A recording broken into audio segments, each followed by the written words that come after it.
Ito ng update ng ginagawa ko. Dalawa ng drawer na yung nagawa ko.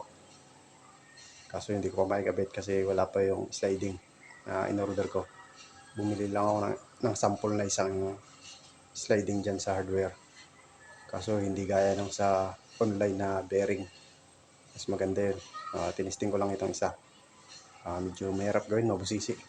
At saka hindi naman ako karpentero kaya matagal talaga. Pero natapos ko na yung dalawang drawer. Ito yung isa.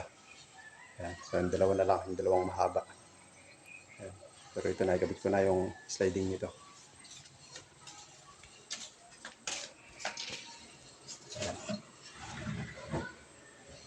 Ayan.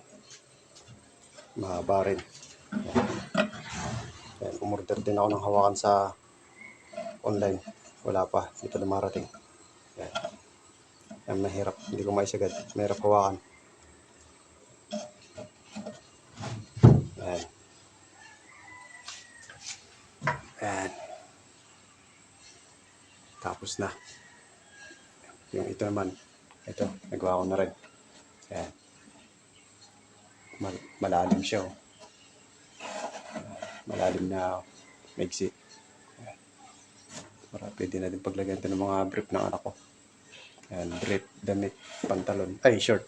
Ayan, dyan. Dito mahaba. Tsaka dito. Sa ilalim. Mahaba siya. Ayan. So, ito na. Susunod na lang ulit. Hapon na. Alas 5 na. Unti-unti matatapos na. Siguro bukas ito naman yung isang drawer ulit. Kaso kakapusin na naman ako ng plywood data. Mahaba kasi ito yung dalawang natitira. Mahaba. Mahal naman ang plywood. 3/4 ay 1,050.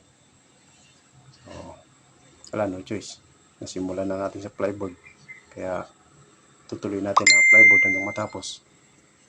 Ayan. So, i-update ko ulit kayo kapag nakagawa ulit ako ng drawer. Tsaka sana dumating na yung sliding na in-order ko tsaka yung hawakan para bali iuuka dito yun eh. Nakauka. Ayan, kakabit. So, susunod na lang ulit.